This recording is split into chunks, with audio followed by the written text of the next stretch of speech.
traditional tiffin recipe which is called a Noi Pongal, and this is made with broken rice which we normally get in the grocery store. First, I'm going to soak about one small lemon size tamarind and soak it in hot water. This recipe is made by my aunt today, and you can see how she's just pressing it so the tamarind will soak. While it is soaking, I'm going to take out some more ingredients. About 1/3 cup of peanuts. This is to our taste. If you want less, you can add less. About 4 to 5 red chilies. 2 sprigs of curry leaf. Now we are going to measure the broken rice. This is called noi traditionally, and if you don't have it, you can just powder the rice in the mixie jar to this consistency. Now the measuring device we used here is called a padi, but when you measure it in a cup measurement, it'll be exactly about 2 full cups.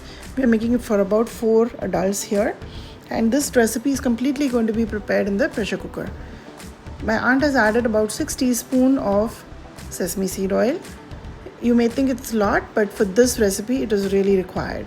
We'll also use few items from our spice box like the mustard seeds, the chana dal. While the oil is heating up, she's breaking the red chilies, and this is the only item which we are going to use for spice.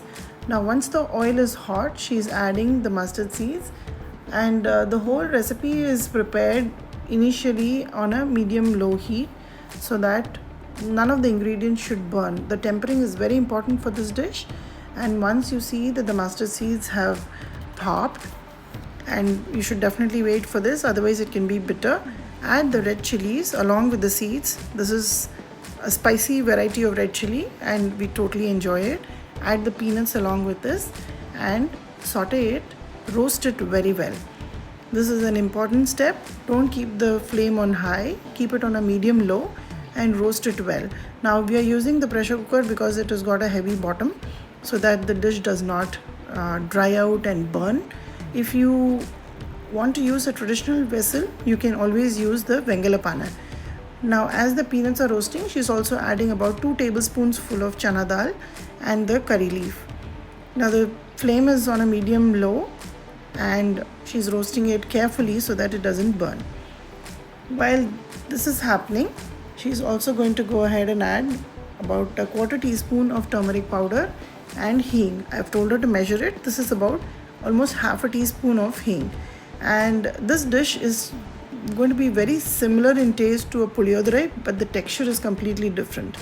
And it brings about a lot of nostalgic memories of my grandmother preparing the same dish as well. You can notice that all the ingredients are well roasted, and while that was happening, she also squeezed out the tamarind pulp. Now this is about 1.5 cups of water in which the tamarind was soaking, and she's going to squeeze it out. Along with this, she's also going to add 5 cups of water. Yes, this dish is going to be a little bit like a risotto. We are adding some salt here to taste, and once the water started to boil, she's adding the rest of the water here. This is about 5 cups now, so totally about 6.5 cups of water goes in. She's going to cover it up and allow the water to come to a boil. Now you can see it's on a rolling boil. At this stage, she's going to add the broken rice and mix it. Now here it's a time when you have to check for salt, and like a pulao, I always tell you, taste the water. It should be a tad bit more salty than the required. Only then the rice, when it fluffs up, it will absorb the salt and it will all balance out.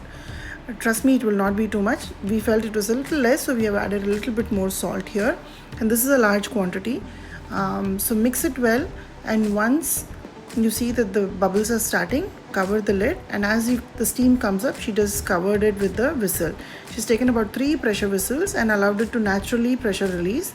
Now we're going to open it, and the kitchen smells amazing. This is similar to a puliyodrai taste, but the texture is very different, and because the rice is cooked in the tamarind juice, it is very, very flavorful and very tasty. Now this is a very traditional dish, and as it cools down, it will become a little bit more fluffy, but we love to eat it hot along with some chips and enjoy it with the family.